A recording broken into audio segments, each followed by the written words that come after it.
एक दिन तुम जागोगे और तुम्हें एहसास होगा कि जिन बातों को तुम अपनी सोच समझती थी वो असल में तुम्हारी थी ही नहीं।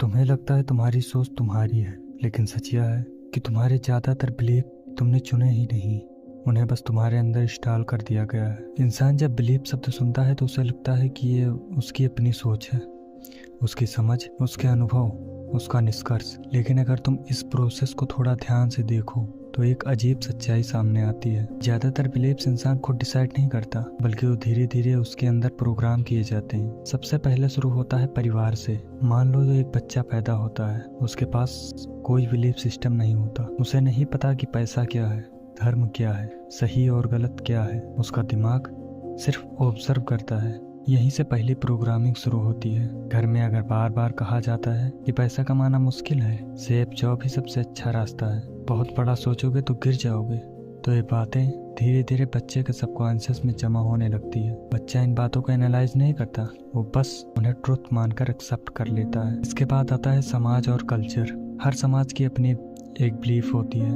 धर्म, परंपराएं, सही गलत की डिफिनेशंस। अगर तुम भारत में पैदा होते हो तो तुम्हें एक सेट ऑफ बिलीफ सिखाए जाते हैं। अगर तुम जापान या अमेरिका में पैदा होते हो तो शायद वही चीज़ें तुम्हें बिल्कुल अलग तरीक़ा से सिखाई जाती हैं। इसका मतलब साफ है, तुम्हारा बिलीफ सिस्टम तुम्हारी चॉइस से कम और तुम्हारे इन्वायरमेंट से ज़्यादा तय होता है। फिर आता है एजुकेशन सिस्टम। स्कूल सिर्फ नॉलेज नहीं देता, वह बिहेवियर भी शेप करता है।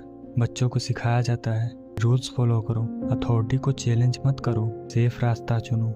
धीरे धीरे यह पैटर्न दिमाग में बैठ जाता है कि स्टेबिलिटी ही सबसे बड़ा लक्ष्य है और रिस्क से बचना चाहिए। फिर आता है मीडिया और डिजिटल वर्ल्ड। आज सोशल मीडिया, मूवीज और ऑनलाइन कंटेंट इंसान के बिलीफ सबसे पहले कहीं तेजी से शेप कर रहे हैं। अगर रोज तुम्हें लग्जरी लाइफ, इंस्टेंट सक्सेस और परफेक्ट लाइफ स्टाइल दिखाया जाए, धीरे धीरे तुम्हारे दिमाग में एक बिलीफ बन जाता है।